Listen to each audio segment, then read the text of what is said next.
নমস্কার, আদাব। আমি রফিক শেখ, ওয়েস্ট বেঙ্গল ইন্ডিয়া থেকে বলছি, পার্ট অফ ওয়ান প্যাসিভ। আমি ওয়ান প্যাসিভের এক গর্বিত ফাউন্ডার। সর্বপ্রথমে জানাই আমাদের সিও অ্যাশমুফারি স্যারকে অসংখ্য অসংখ্য ধন্যবাদ জানাই সারা পৃথিবী জুড়ে যে সকল ওয়ান প্যাসিভের ফাউন্ডারশিপ নিয়েছেন, সবাইকে প্রীতি শুভেচ্ছা ও আন্তরিক অভিনন্দন।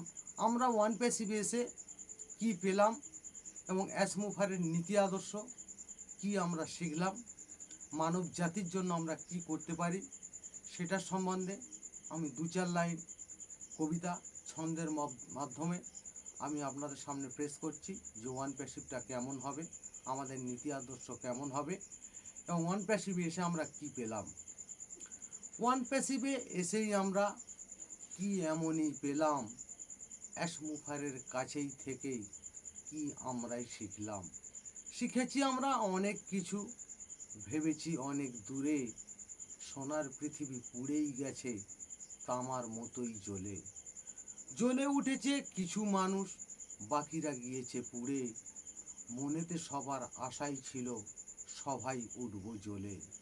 কিছু মানুষ রাজাই হবে, বাকিরা সবাই প্রজা, ডিগ্রি তোমার যতই থাকুক হতে পারবে নাই রাজা।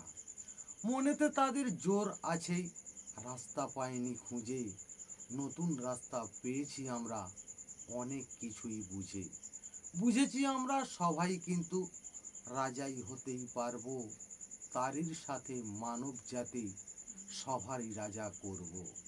সোনার পৃথিবী জ্বলবে আবার, নতুন করেই সাজবে, কেউ ছোট না কেউ বড় না, সবাই সমান থাকবে। কত সুন্দর নীতি আদর্শ ওয়ান প্যাসিভাজ আনছে, সারা পৃথিবীর নিয়েই কিন্তু অ্যাশমুফারেই ভাবছে। ওয়ান প্যাসিভে এসেই আমরা এটাই কিন্তু জানলাম, মানব জাতি স্বাধীনতা পাক এই কবিতায় লিখলাম। অ্যাশমুফারে ধন্যবাদ। ওয়ান প্যাসিভ জিন্দাবাদ। আপনাদের যদি ভালো লেগে থাকে লাইক কমেন্ট শেয়ার করুন। ধন্যবাদ।